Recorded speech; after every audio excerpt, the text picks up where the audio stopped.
नमस्कार, विंध्या टाइम्स में आपका स्वागत है। सतना जिले में एक बार फिर मासूम के अपहरण के बाद हत्या का सनसनीखेज मामला सामने आया है। इस बार मासूम के अपहरण और हत्यारा उसका चचेरा भाई निकला है। इससे पहले भी सतना जिले के चित्रकूट में 2 सगे भाइयों का अपहरण कर हत्या किए जाने का मामला सामने आ चुका है। वहीं हर बार की तरह सतना पुलिस की इस बार भी बड़ी नाकामयाबी सामने आई है।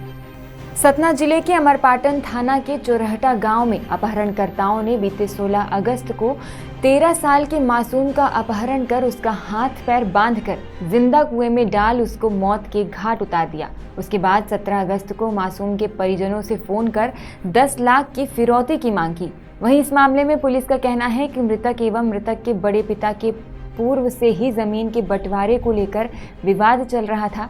इस आपसी रंजिश को मन में रखते हुए मृतक के चचेरे भाई तेजबली ने अपने चाचा के बेटे की हत्या की योजना पूर्व से ही बना ली थी, जिसके लिए आरोपी तेजबली मृतक विकास प्रजापति को घुमाने के लिए कई जगह भी ले जाता था। पुलिस के मुताबिक घटना दिनांक को भी हत्या करने से पूर्व आरोपी तेजबली मासूम को घुमाने के लिए नदी के पास ले गया था, जिसके बाद दोपहर बाद तेजबली ने मृतक विकास को गांव के बाहर मैहर क्षेत्र के बंसीपुर थाना नादन देहात के एक गढ़ी में घूमने के लिए बुलाया, जहां एक कुएं में मृतक विकास को तेजबली ने हाथ पैर बांधकर डाल दिया, जिससे उसकी मौत हो गई। वहीं पीड़ित परिवार द्वारा लगातार मासूम की खोजबीन की जा रही थी, जिसमें आरोपी भी मासूम को खोजने में पीड़ित परिवार का सहयोग कर रहे थे। जिसके बाद थक हार कर पीड़ित परिवार ने बीते 17 अगस्त को मुकामी थाने में अपने पुत्र विकास की गुमशुदगी की रिपोर्ट दर्ज कराई। इसके बाद पीड़ित परिवार को 10 लाख फिरौती देने की मांग वाला धमकी भरा फोन आया। वहीं इस मामले की निगरानी पुलिस अधीक्षक स्वयं कर रहे थे तो आरोपियों का तत्काल पता चल गया। इसके बाद आरोपी तेजबली को गिरफ्तार कर शव को बरामद कर लिया गया।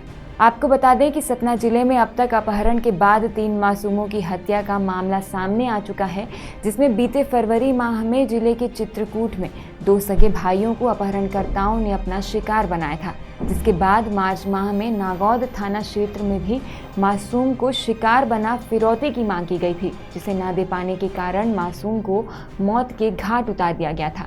सतना से एच कादरी और अमरपाटन से नजीब की रिपोर्ट। हत्या हुई, आपसी पारिवारिक रंजिश को लेते हुए हत्या हुई है। उसके बाद पुलिस की विवेचना को गुमराह करने के लिए जानबूझ के एक फिरौती का कॉल लगाया गया ताकि पुलिस का इन्वेस्टिगेशन डाइवर्ट हो, क्योंकि हाल ही में बहुत सारी घटना हुई है अपहरण को लेके, तो पुलिस उसमें उलझ जाएगा, ये आरोपियों को सोचना था। घटनाक्रम ऐसा है कि 16 तारीख को दोपहर के बाद में बच्चा गुम हो गया और 16 तारीख को पूरे परिवार वाले, उसके पिताजी वगैरह पूरा उसको हर जगह तलाशता रहा। जब रात को भी नहीं मिला तो अगले दिन सुबह 10:30 बजे करीब थाने में अमरपाटन थाने में आए और गुमशुदगी की रिपोर्ट डाली। कोई अपहरण की बात उस समय नहीं आया था, गुमशुदगी की रिपोर्ट है। पुलिस ने गुमशुदगी का जो धारा लगा के FIR रजिस्टर करके उसमें विवेचना जारी की।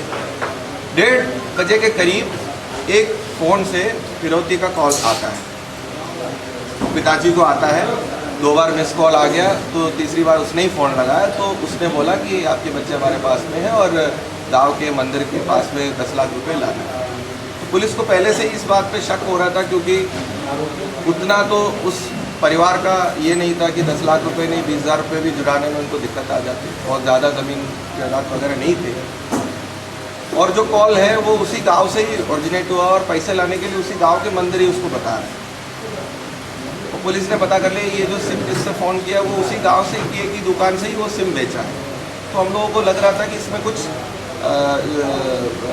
मिस इन्फॉर्मेशन है जो स्प्रेड कर रहे हैं, अपहरण हुआ नहीं हुआ तो कोई लोकल का ही आदमी ने किया। तो 1:30-2 बजे से हमारे टीमें उसमें लग गई पूरी घटना में। 4 घंटे में हमने मुख्य आरोपी को पहले पकड़ लिया, गिरफ्तार कर लिया। तो उसने पूछताछ में 2-3 घंटे में उसने पूरा वारदात को बोल लिया कि मुख्य आरोपी जो है चाचा का ही लड़का है, एक लल्ले प्रजापति है, 19-20 साल के उम्र के नौजवान है। पूर्व कोई आपराधिक रिकॉर्ड नहीं है उसका अभी तक जो पता चल रहा है। इनके घर में, दोनों घर में विवाद चल रहे थे संपत्ति के बंटवारों को लेकर और महिलाएं हमेशा लड़ती थी और इनके सबके मन में वो रंजिश हमेशा थी कि मतलब कुछ करे। तो जो मृतक जो है 13 साल का जो लड़का है वो एक लौता बेटा है उस परिवार का, तो उसको ख़त्म करने की रंजिश इन्होंने पूर्व में ही बनाया और मौका ढूंढ रहे थे। उस बच्चे को घुमाने के लिए आरोपीगण बहुत बार अलग अलग जगह पे लेके गया।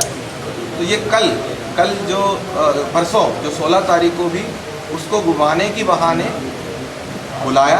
पास में ही एक छोटा सा फोर्ट बना हुआ है, पहाड़ के ऊपर एक किला बना हुआ है, वहाँ ले जाने की नियत से बाइक में बिठाए लेके गया। बच्चा अपने खुद की मर्ज़ी से बैठ गया गाड़ी में, वहाँ गया। वहाँ पहुँच गए तो इन्होंने उसका हाथ और पैर पूर्व में भी धागा वगैरह लाए थे, तो उसी से बांध के उन्होंने कुएँ में, कुआँ वहाँ पे पानी, बारिश का पानी भरा हुआ था, उसी में उन्होंने डाल दिया। और बाद में 16 तारीख को शाम को भी जाके देख ली तो मरे कि नहीं मरे, तो उनको कोई लाश वगैरह नहीं दिखा। बाद में वापस आके परिवार जो ढूंढ रहे थे बच्चे के, उसमें भी शामिल हो गए, बच्चे को तलाश करने लग गए। अगले दिन जब FIR कायम हुआ और गुमशुदगी का और पुलिस इसमें भेजना में जुड़े, उनको पता चला तो उनको लगा कि कहीं पकड़ने जाए, तो उन्होंने कल 17 तारीख को जाके एक सिम, फर्जी सिम, दूसरे की ID से जो बने हुए सिम है, 2 गुना पैसा लेके शॉप से लिया। और पुलिस ने उन जो दुकानदार है जिसने फर्जी सिम बना के दिया, दोनों को गिरफ्तार कर लिया इसी मामले में। और उसी सिम से उन्हें फ़ोन लगाया ताकि पुलिस गुमराह हो जाए कि कोई किसी ने उसका अपहरण करके ले गया और उसी लाइन में पीछे पड़े गए। तो एक आरोपी जो जिसने मर्डर किया उसको पकड़ा है, दूसरा जो है अभी धनीलाल जो है अभी फरार है, इसके लिए हमारी टीम काम कर रहे हैं। और जो 2 लोग सिम बेचे उनको भी पुलिस ने गिरफ्तार किया। दूसरा आरोपी कौन था इसका साथी था? वही धनीलाल जो है एक जो है वो भी फरार है। जो गिरफ्तार हुआ लल्ले प्रजापति जो है उसको पुलिस ने गिरफ्तार किया।